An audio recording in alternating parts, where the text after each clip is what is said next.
السلام علیکم ورحمۃ اللہ وبرکاتہ۔ نحمدہ ونصلی علی رسولہ الکریم، اما بعد، اعوذ باللہ السمیع العلیم من الشیطان الرجیم من ہمزہ ونفخہ ونفثہ، بسم اللہ الرحمن الرحیم۔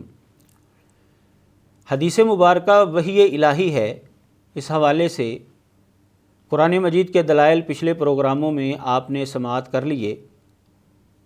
آج ہم حدیث کے وحی ہونے کی دلیل حدیث مبارکہ سے ہی آپ کے سامنے رکھیں گے، جس میں واضح طور پر یہ بات معلوم ہوتی ہے کہ نبی علیہ الصلاۃ والسلام کے اوپر قرآن کے علاوہ بھی وحی آتی تھی۔ پہلی دلیل صحیح بخاری کی حدیث مبارکہ، نبی علیہ الصلاۃ والسلام نے فرمایا، اتانی اللیلۃ آت من ربی، آج کی رات میرے پاس میرے رب کی جانب سے ایک آنے والا آیا، یعنی اللہ تعالیٰ کی جانب سے ایک فرشتہ آیا۔ اس نے آ کر یہ مجھے کہا، فقال صلی فی ھذا الوادی المبارک وقل عمرۃ فی حجۃ۔ اس نے اللہ تعالیٰ کا یہ پیغام دیا ہے مجھے کہ اس مبارک وادی کے اندر نماز پڑھ اور یہ اعلان کر، یہ تلبیہ کہہ کہ عمرہ حج کے اندر شامل ہو گیا ہے۔ جاہلیت کے دور کے اندر عمرہ اور حج جو ہے وہ الگ الگ کیا جاتا تھا، لیکن نبی علیہ الصلاۃ والسلام نے آ کر اس رسم کو توڑا اور اللہ تعالیٰ کے حکم سے بتایا کہ عمرہ جو ہے وہ حج کے اندر شامل ہو گیا ہے۔ اب ایک ہی سفر کے اندر عمرہ اور حج کیا جا سکتا ہے۔ اب یہ جو دو باتیں یہاں پر بیان ہو رہی ہیں، نبی علیہ الصلاۃ والسلام فرماتے ہیں، رات کو میرے پاس اللہ کی جانب سے ایک آنے والا آیا، فرشتہ آیا، اور یہ اللہ کا پیغام پہنچایا اس نے۔ معلوم ہوا کہ نبی علیہ الصلاۃ والسلام کے اوپر وحی آئی تھی، اور یہ قرآن کے اندر بات موجود نہیں ہے، یہ قرآن کے علاوہ وحی آئی تھی۔ دوسری دلیل، رسول اللہ صلی اللہ علیہ وسلم کی خدمت میں ایک آدمی آیا اور اس نے عرض کی، اسألک بربک ورب من قبلک، میں آپ کو آپ کے رب کا واسطہ دے کر سوال کرتا ہوں، اور جو آپ سے پہلے لوگ گزرے ہیں ان کے رب کا واسطہ دے کر سوال کرتا ہوں، یعنی اللہ کا واسطہ دے کر میں آپ سے یہ سوال کرتا ہوں، کیا اللہ تعالیٰ نے آپ کو سب انسانوں کی طرف مبعوث کیا ہے، نبی بنا کر بھیجا ہے؟ فقال اللہم نعم، تو نبی علیہ الصلوۃ والسلام نے فرمایا، اللہ کی قسم بالکل، اللہ نے ہی مجھے مبعوث کیا ہے۔ پھر اس نے یہ کہا کہ میں آپ کو اللہ کی قسم دے کر یہ سوال کرتا ہوں، اللہ امرک ان نصلی الصلوات الخمس فی الیوم واللیلۃ، میں اللہ کا واسطہ دے کر، اللہ کی قسم دے کر آپ سے یہ سوال کرتا ہوں، کیا اللہ نے آپ کو حکم دیا ہے کہ ہم دن رات کے اندر 5 نمازیں پڑھیں؟ فقال اللہم نعم، تو نبی علیہ الصلوۃ والسلام نے فرمایا، اللہ کی قسم ہاں، بالکل اللہ تعالیٰ نے مجھے یہ حکم دیا ہے۔ 5 نمازوں کا حکم اللہ تعالیٰ نے نبی علیہ السلام کو دیا ہے، اور قرآن مجید کے اندر 5 نمازوں کی صراحت جو ہے وہ آپ کو نہیں ملے گی۔ معلوم ہوا کہ نبی علیہ الصلوۃ والسلام کے اوپر قرآن کے علاوہ بھی وحی آتی تھی، اللہ کے احکامات آتے تھے۔ تیسری دلیل، صحیح بخاری کے اندر یہ حدیث موجود ہے کہ حضرت یعلا رضی اللہ تعالیٰ عنہ نے ایک دفعہ حضرت عمر رضی اللہ تعالیٰ عنہ کو یہ کہا کہ جب نبی علیہ الصلوۃ والسلام کے اوپر وحی اترتی ہو نا تو مجھے بتانا، میں نے نبی علیہ السلام کی وہ کیفیت دیکھنی ہے۔ تو ایک موقع پھر ایسا آ گیا، جیرانہ مقام پر تھے نبی علیہ الصلوۃ والسلام، صحابہ بھی آپ کے ساتھ موجود تھے۔ ایک آدمی آیا اور اس نے آ کر یہ سوال کیا، کیف تری فی رجل احرم بعمرۃ، کیا فتویٰ ہے آپ کا اس آدمی کے بارے میں جس نے عمرے کا احرام باندھا اور اس نے خوشبو لگائی ہوئی ہے؟ فسکت النبی صلی اللہ علیہ وسلم، تو نبی علیہ الصلوۃ والسلام خاموش رہے کچھ دیر۔ فجاءہ الوحی، نبی علیہ الصلوۃ والسلام کے اوپر وحی آنا شروع ہو گئی۔ حضرت یعلا فرماتے ہیں کہ حضرت عمر رضی اللہ تعالیٰ عنہ کو چونکہ میں نے کہا ہوا تھا تو ان کو یاد آ گیا، تو انہوں نے پھر مجھے اشارہ کیا اور مجھے بلایا کہ آ جاؤ، دیکھو نبی علیہ الصلوۃ والسلام کے اوپر وحی اتر رہی ہے۔ تو کہتا تھا میں نے وہ کیفیت دیکھنی، آ کر دیکھ لو۔ کہتے ہیں میں آیا اور نبی علیہ الصلوۃ والسلام کے اوپر کپڑے کے ساتھ جو ہے نا وہ سایہ کیا جا رہا تھا، دھوپ تھی، تو صحابہ نے کپڑا جو ہے آپ کے اوپر جو ہے وہ تانا ہوا تھا، تو میں نے اپنا سر جو ہے وہ اس کپڑے کے اندر داخل کیا تاکہ میں آپ کو دیکھوں۔ تو نبی علیہ الصلوۃ والسلام کا چہرہ مبارک جو ہے وہ سرخ ہو چکا ہے اور خراٹوں کی آواز جو ہے وہ آ رہی ہے۔ کچھ دیر کے بعد وحی جب مکمل ہوئی تو نبی علیہ الصلوۃ والسلام نے صحابہ سے پوچھا این الذی سأل عن العمرۃ، وہ کہاں ہے جس نے عمرے کے بارے میں سوال کیا تھا؟ اس آدمی کو لایا گیا تو نبی علیہ الصلوۃ والسلام نے فرمایا کہ جو خوشبو لگائی ہوئی ہے 3 مرتبہ اس کو دھو لے اور اپنا جبہ جو ہے وہ اتار لے اور اپنے عمرے کے اندر اسی طرح کر جس طرح کہ تو اپنے حج کے اندر کرتا ہے۔ جیسے حج کے احکامات ہیں، خوشبو وغیرہ نہیں لگانی، احرام باندھنا ہے، اسی طرح جو ہے عمرے کے بھی احکامات ہیں۔ اب نبی علیہ الصلوۃ والسلام کے اوپر وحی آئی، وحی سے پہلے آپ کو اس سوال کے جواب کا علم نہیں تھا، آپ خاموش رہے۔ اللہ تعالیٰ نے وحی کے ذریعے اس سوال کا جواب بتایا تو آپ نے پھر اس صحابی کو اس کا جواب دے دیا کہ خوشبو کو صاف کرو، جبہ اتارو اور احرام باندھو، 3 مرتبہ اس کو دھونا ہے تم نے۔ تو اب یہ قرآن مجید کے اندر موجود نہیں ہے بات، وقتی طور پر نبی علیہ السلام سے سوال ہوا، اسی موقع پر وحی آئی اور پھر آپ نے اس وحی کے بعد اس سوال کا جواب دیا۔ معلوم ہوا کہ نبی علیہ الصلوۃ والسلام کے اوپر قرآن کے علاوہ بھی وحی آیا کرتی تھی۔ یہ صحیح بخاری کے اندر حدیث موجود ہے۔ چوتھی دلیل، صحیح مسلم کے اندر حدیث موجود ہے، جب نبی علیہ الصلوۃ والسلام نے مکہ فتح کر لیا تو انصار صحابہ نے آپس میں چیم گوئیاں شروع کر دیں کہ اب نبی علیہ الصلوۃ والسلام جو ہے نا وہ مکے میں ہی رہیں گے۔ آپ کے دل کے اندر، چونکہ ہر انسان کے دل کے اندر اپنے پیدائشی علاقے کی جو ہے وہ محبت ہوتی ہے، نبی علیہ الصلوۃ والسلام یہاں پر پیدا ہوئے ہیں، یہاں پر رہے ہیں، تو آپ اب یہاں پر ہی رہائش اختیار کر لیں گے، آپ ہمارے ساتھ واپس مدینے میں نہیں جائیں گے، آپ کا کنبہ قبیلہ خاندان بھی یہاں پر ہی ہے۔ حضرت ابو ہریرہ رضی اللہ تعالیٰ عنہ فرماتے ہیں کہ نبی علیہ الصلوۃ والسلام کے اوپر وحی آئی، تو جب آپ کے اوپر وحی آتی تھی تو ہم پر مخفی نہیں ہوتا تھا، ہمیں پتہ چل جاتا تھا آپ کی کیفیت سے کہ آپ کے اوپر اب وحی آ رہی ہے۔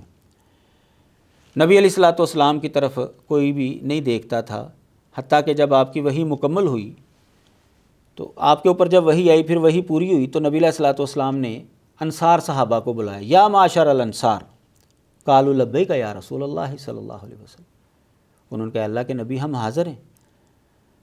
آپ نے پوچھا تم نے یہ بات کی ہے کہ آدمی کو اس کی بستی کی رغبت جو ہے وہ اب یہاں پر ٹھہرنے پر مجبور کر دے گی، وہ اب یہاں پر رک جائے گا؟ انہوں نے کہا ہاں جی ہم نے یہ بات کی ہے۔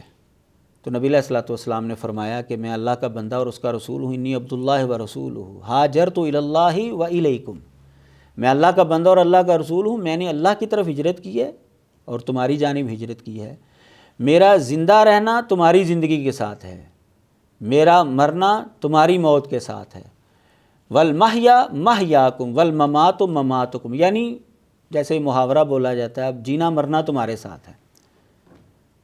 اب نبی علیہ الصلوۃ والسلام کے بارے میں جب انصار صحابہ نے یہ چیم گوئیاں کیں تو اللہ تعالیٰ نے وحی کے ذریعے آپ کو بتا دیا کہ آپ کے بارے میں یہ بات ہو رہی ہے، تو نبی علیہ الصلوۃ والسلام نے انصار صحابہ کا ذہن صاف کیا۔ واضح طور پر اس حدیث کے اندر یہ بات آ رہی ہے کہ آپ کے اوپر وحی نازل ہوئی۔ اب یہ قرآن مجید کے اندر تو یہ واقعہ موجود نہیں ہے، معلوم ہوا کہ قرآن کے علاوہ بھی نبی علیہ الصلوۃ والسلام کے اوپر وحی آتی تھی۔ پانچویں دلیل، یہ بھی صحیح بخاری کے اندر حدیث موجود ہے کہ نبی علیہ الصلوۃ والسلام ایک دفعہ ممبر کے اوپر تشریف فرما ہوئے، حضرت ابو سعید خدری رضی اللہ تعالیٰ عنہ فرماتے ہیں ہم بھی نبی علیہ السلام کے ارد گرد بیٹھ گئے، آپ نے فرمایا کہ مجھے اپنے بعد جو ہے وہ تمہارے اوپر دنیا کی زیب و زینت اور رونق کا خطرہ ہے کہ تم اس کے اندر مبتلا ہو جاؤ گے۔ ایک آدمی نے سوال کیا اللہ کے نبی کیا خیر شر کو لے کر آتا ہے؟ تو نبی علیہ الصلوۃ والسلام خاموش رہے۔ تو اس کو کہا گیا کیوں بات کی تو نے، سوال کیوں کیا ہے؟ تو نبی علیہ الصلوۃ والسلام سے کلام کر رہا ہے، نبی علیہ السلام تو اس سے بات نہیں کر رہے، کیوں ایسا کیا تو نے؟ تو ہم نے نبی علیہ الصلوۃ والسلام کی طرف دیکھا کہ آپ کے اوپر وحی نازل ہو رہی تھی، فرأینا انہ ینزل علیہ، یعنی نبی علیہ الصلوۃ والسلام نے جو خاموشی اختیار کی تھی وہ اس وجہ سے کہ آپ کے اوپر وحی نازل ہو رہی تھی۔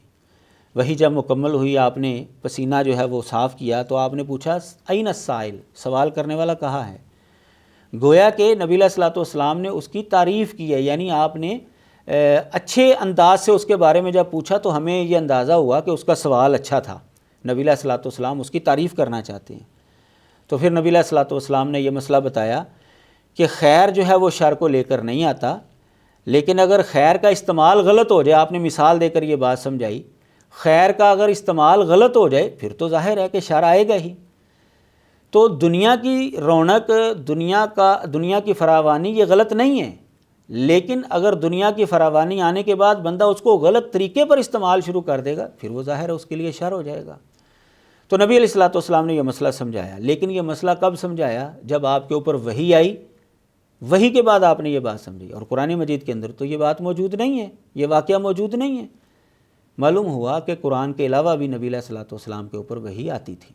چھٹی دلیل، صحیح بخاری کے اندر ہی حدیث موجود ہے، نبی علیہ الصلوۃ والسلام کو ہجرت کرنے کا حکم دیا گیا مدینے کی طرف، یثرب کی طرف۔ وہ جو الفاظ ہیں صحیح بخاری کے وہ میں آپ کے سامنے رکھتا ہوں۔ نبی علیہ السلام نے فرمایا امرت بقریۃ تأکل القریٰ یقولون یثرب وہی المدینہ۔ نبی علیہ الصلوۃ والسلام نے فرمایا مجھے ایسی بستی کا حکم دیا گیا ہے جو ساری بستیوں کو کھا جائے گی، اس کا غلبہ ہوگا، وہاں سے احکامات جو ہے وہ نکلیں گے اور دوسرے علاقوں کے اوپر لاگو ہوں گے، لشکر بھی نکلیں گے اور دوسرے علاقوں کے اوپر قابض ہو جائیں گے۔ ایسی بستی کی طرف مجھے جانے کا حکم دیا گیا جس کو لوگ یثرب کہتے ہیں، اور وہ مدینہ ہے۔ نبی علیہ الصلوۃ والسلام نے اس کا نام مدینہ رکھا، آج تک اس کو مدینہ کہا جاتا ہے، اور وہ لوگوں کو اس طرح جو ہے وہ صاف کرتا ہے جیسے کہ بھٹی جو ہے وہ لوہے کی گندگی کو جو ہے وہ صاف کرتی ہے۔ تو اس حدیث کے اندر یہ بات آ رہی ہے، نبی علیہ السلام فرماتے ہیں مجھے حکم دیا گیا ہے کہ میں یثرب کی طرف ہجرت کر کے جاؤں، مدینے کی طرف ہجرت کر کے جاؤں۔ اب نبی علیہ الصلوۃ والسلام کو حکم کس نے دیا؟ اللہ تعالیٰ ہی نبی علیہ السلام کو حکم دے سکتا ہے، اللہ تعالیٰ کے علاوہ تو کوئی نہیں آپ کو حکم دے سکتا۔ تو اب آپ نے مدینے کی طرف، یثرب کی طرف ہجرت کر کے جانا ہے، یہ حکم تو قرآن مجید کے اندر موجود نہیں ہے۔ معلوم ہوا کہ قرآن کے علاوہ بھی نبی علیہ الصلوۃ والسلام کے اوپر اللہ کے احکامات اترتے تھے۔ ساتویں دلیل، یہ بھی صحیح بخاری کے اندر حدیث موجود ہے، نبی علیہ الصلوۃ والسلام فرماتے ہیں امرت ان اسجد علی سبعۃ اعظم، مجھے حکم دیا گیا ہے کہ میں 7 ہڈیوں کے اوپر سجدہ کروں۔ نبی علیہ الصلوۃ والسلام جب سجدہ کرتے تھے 2 ہاتھ، 2 گھٹنے، 2 پاؤں اور 1 پیشانی، پیشانی کے ساتھ ناک کو بھی 1 ہڈی شمار کیا گیا۔ تو ان 7 ہڈیوں کے اوپر نبی علیہ الصلوۃ والسلام نے سجدہ کرنے کا کہا ہے، اور آپ کو حکم بھی دیا گیا کہ آپ نے ان 7 ہڈیوں کے اوپر سجدہ کرنا ہے۔ اور ہم آج تک اس حدیث کے اوپر عمل کر رہے ہیں، مسلمان سارے جب سجدہ کرتے ہیں نماز کے اندر تو ان 7 ہڈیوں کے اوپر ہی سجدہ کرتے ہیں۔ 7 ہڈیوں سے زیادہ کوئی لگا لیتا ہے تو سارے مسلمان کہتے ہیں کہ اس نے سجدہ درست نہیں کیا، وہ غلطی نکالتے ہیں۔ یہاں پر جو ہمارے متعلقہ پوائنٹ ہے وہ یہ ہے کہ نبی علیہ السلام فرما رہے ہیں مجھے حکم دیا گیا ہے کہ 7 ہڈیوں پر سجدہ کرنا ہے۔ اب نبی علیہ الصلوۃ والسلام کو یہ جو حکم دیا گیا یہ قرآن کے اندر تو موجود نہیں ہے۔ معلوم ہوا کہ اللہ تعالیٰ کے احکامات قرآن کے علاوہ بھی آپ کے اوپر نازل ہوتے تھے۔ 8ویں دلیل، نبی علیہ الصلوۃ والسلام نے فرمایا کہ اللہ کے رستے میں جہاد کرنا اور اللہ پر ایمان لانا یہ افضل ترین عمل ہیں۔ ایک بندہ کھڑا ہوا، اس نے عرض کی اللہ کے نبی صلی اللہ علیہ وسلم کیا خیال ہے آپ کا، کیا فرماتے ہیں آپ اس مسئلے میں کہ اگر میں اللہ کے رستے میں شہید ہو جاؤں تو کیا میرے گناہ معاف ہو جائیں گے؟ نبی علیہ الصلوۃ والسلام نے فرمایا بالکل، نعم ان قتلت فی سبیل اللہ، اگر تو اللہ کے رستے میں شہید ہو جائے اس حال میں کہ تو صبر کرنے والا ہے، وانت صابر محتسب، نیکی کی نیت کرنے والا ہے، تیری نیت خالص ہے، مقبل غیر مدبر، تو بھاگنے والا نہیں ہے میدان چھوڑ کر، میدان کے اندر کھڑا ہے، آگے بڑھ رہا ہے، اگر اس حالت کے اندر تجھے شہادت کا درجہ ملے گا تو بالکل تیرے گناہ معاف ہو جائیں گے۔ جب نبی علیہ الصلوۃ والسلام نے یہ پورا جملہ اس کے سامنے رکھا تو پھر آپ نے دوبارہ اس سے سوال کیا کہ کیا کہا تم نے؟ پھر اس نے اپنا سوال دہرایا تو نبی علیہ الصلوۃ والسلام نے وہی جواب دیا، لیکن آخر میں ایک بات کا اضافہ کیا۔ آپ نے فرمایا ہاں تیرے گناہ معاف ہو جائیں گے اگر تو صبر کرنے والا ہو، نیت تیری ٹھیک ہو، میدان جنگ کے اندر تو آگے بڑھنے والا ہو، بھاگنے والا نہ ہو، الا الدین، البتہ قرضہ معاف نہیں ہوگا تجھے، اگر کسی کا قرضہ دینا ہے تو وہ معاف نہیں ہوگا، باقی تیرے سارے گناہ معاف ہو جائیں گے۔ یہ معافی قرضے کی معافی نہیں ہے۔ نبی علیہ السلام نے آگے فرمایا فَإِنَّ جِبْرِيلَ قَالَ لِي ذَلِكَ، جبریل نے مجھے یہ بات بتائی ہے، یہ میں نے اس لیے تجھے یہ جملہ دوبارہ سوال کر کے تجھے دوبارہ یہ جواب دے رہا ہوں اور یہ واضح کر رہا ہوں کہ قرضے کے علاوہ گناہ جو ہیں وہ سارے معاف ہو جائیں گے، قرضہ معاف نہیں ہوگا۔ یہ جبریل نے ابھی مجھے بتا دیا ہے۔ معلوم ہوا کہ نبی علیہ الصلوۃ والسلام کے اوپر قرآن کے علاوہ بھی اللہ تعالیٰ کی جانب سے حضرت جبریل وحی لے کر آیا کرتے تھے، اللہ کے احکامات لے کر آیا کرتے تھے، اور یہ مسئلہ قرآن کے اندر تو موجود نہیں ہے، یہ تو حدیث مبارکہ کے اندر موجود ہے، اور اسی موقع پر آپ کے پاس حضرت جبریل آئے تھے۔ تو قرآن مجید کے علاوہ بھی وحی موجود ہے، یہ صحیح مسلم کے اندر حدیث موجود ہے۔ 9 نمبر دلیل، صحیح بخاری کے اندر حدیث ہے کہ نبی علیہ الصلوۃ والسلام کے پاس 2 آدمی آئے، ان کا آپس میں اختلاف تھا۔ ان میں سے ایک نے آ کر یہ سوال کیا، اللہ کے نبی صلی اللہ علیہ وسلم، میں آپ کو اللہ کی قسم دیتا ہوں کہ آپ ہمارے درمیان اللہ کی کتاب کے ساتھ ہی فیصلہ کریں، اللہ کی وحی جو آپ کے اوپر اترتی ہے نا اس کے مطابق ہمارے بارے میں فیصلہ کرنا ہے۔ دوسرے بندے نے بھی یہی بات کی اور وہ زیادہ سمجھدار تھا، اس نے کہا جی بالکل، فقضی بیننا بکتاب اللہ، آپ ہمارے درمیان اللہ کی کتاب کے ذریعے ہی فیصلہ کریں۔ نبی علیہ الصلوۃ والسلام نے فرمایا والذی نفسی بیدیہ، اس ذات کی قسم جس کے ہاتھ میں میری جان ہے، لاقضین بینکما بکتاب اللہ، میں ضرور تم دونوں کا فیصلہ کتاب اللہ کے مطابق ہی کروں گا۔ بتاؤ مسئلہ کیا ہے؟ اس آدمی نے یہ کہا، اے اللہ کے نبی صلی اللہ علیہ وسلم، اس بندے نے میرے بیٹے کو بطور مزدور اپنے گھر میں رکھا تھا، اور میرے بیٹے نے اس کی بیوی کے ساتھ جو ہے بدکاری کر لی، تو میں نے مسئلے کا حل پوچھا تو مجھے بتایا گیا کہ ایک لونڈی جو ہے وہ دے دو فدیے کے اندر، اور بکریاں جو ہے وہ دے دو، تو تیرے بیٹے کا گناہ جو ہے وہ ختم ہو جائے گا، یہ سزا ہے۔ تو میں نے یہ سوال کرنا تھا۔ پھر دوسرے لوگوں سے سوال کیا تو انہوں نے بتایا کہ نہیں، تیرے بیٹے کو کوڑے لگیں گے اور اس کی بیوی کو جو ہے نا وہ رجم کر دیا جائے گا۔ تو نبی علیہ الصلوۃ والسلام نے فرمایا میں تمہارے اندر کتاب اللہ کے ذریعے ہی فیصلہ کروں گا، اور آپ نے جو فیصلہ کیا وہ کیا تھا؟ آپ نے فرمایا جو لونڈی ہے اور جو بکریاں ہیں وہ تو تمہیں واپس کر دی جائیں گی، وَعَلَى ابْنِكَ جَلْدُ مِئَةٍ وَتَغْرِيبُ عَامٍ، اور تیرے بیٹے کو 100 کوڑے سزا ملے گی اور 1 سال کی جلاوطنی ہوگی، کیونکہ وہ کنوارا ہے، کنوارے کی یہ سزا ہے۔ لیکن جو اس کی بیوی ہے، چونکہ وہ شادی شدہ ہے، وَغْدُ يَا أُنَيْسُ إِلَىٰ امْرَأَتِ هَٰذَا، اس آدمی کی بیوی کے پاس جا اے انیس، فَإِنِ اعْتَرَفَتْ فَارْجُمْهَا، اگر وہ اعتراف کرتی ہے اپنے جرم کا تو اس کو جا کر رجم کر دو، اس کو ختم کر دو پتھر مار مار کر۔ اب اس حدیث کے اندر یہ بات آ رہی ہے کہ نبی علیہ السلام نے فرمایا کہ میں تم دونوں کا فیصلہ کتاب اللہ کے مطابق ہی کروں گا۔